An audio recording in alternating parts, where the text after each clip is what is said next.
ta 1999 zuwa yanzu, tun da shi ya so matakara a wannan jiha da ƙasar nan, ba na jin an taɓa samun wani mutum wanda ya zubar da darajar shugaban ƙasa kamar inda wannan gwamnan na Kano ya zuba, saboda duk abin da yake da sunansa ne, kuma duk inda mai hankali zai duba sai ga kamar haka ne.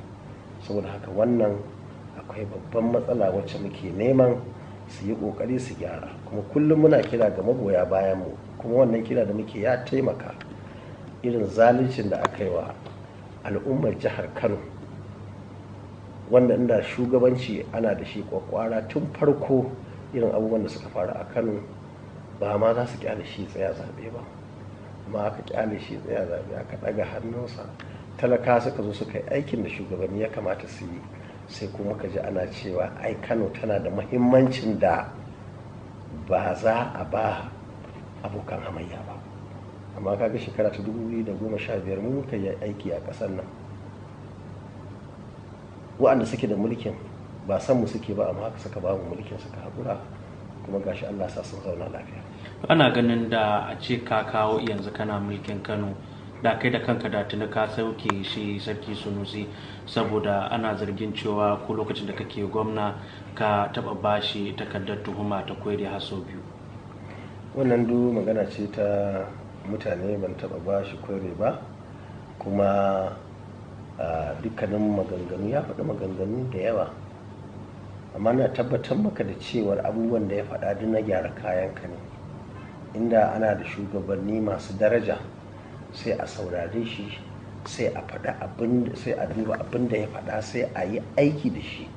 Wanda kuma ake ganin ba za a aiki da shi ba, sai a ajiye shi. Yanzu ka yi magana, mai martaba ya ce wanda ya ci zaɓe a bashi.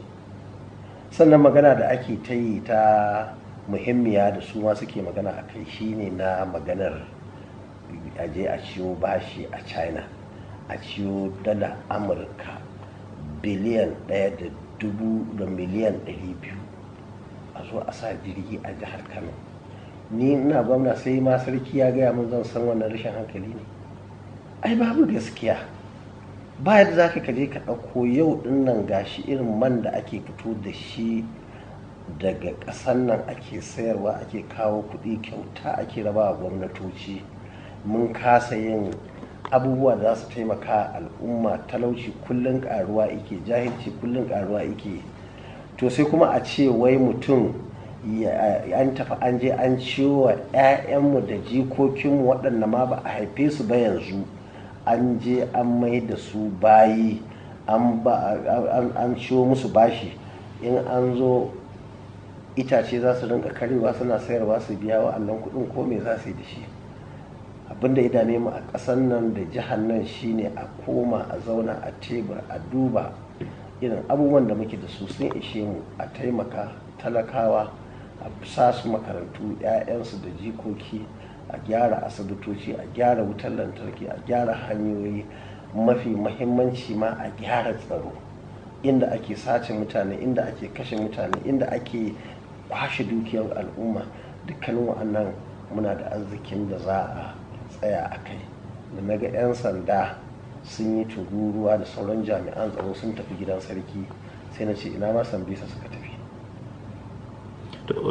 A ƙarshe ana ganin cewa kamar arewa babu wani jagora ko saɓani da ke tsakanin jagororin arewa shine ya kawo sanadiyar da aka rasa wanda zai tsawatar ko ya magana da har ta kai ga cewa Sarki Sunusi ya rasa kujerarsa. Shin me za ka ce game da haka?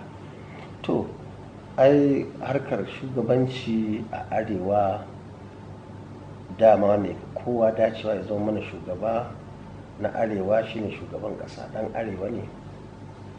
Duk wani abu na arewa muna ganin sa a matsayin shugaba. Duk wani ice babu shugaba a arewa, aka ga shugaban ƙasa ya kamata ya duba ya ji irin waɗannan maganganu. Mun yi sa'a daga gurin ku 'yan jarida kuke, domin ku kuke yawo kuke jin ra'ayin mutane.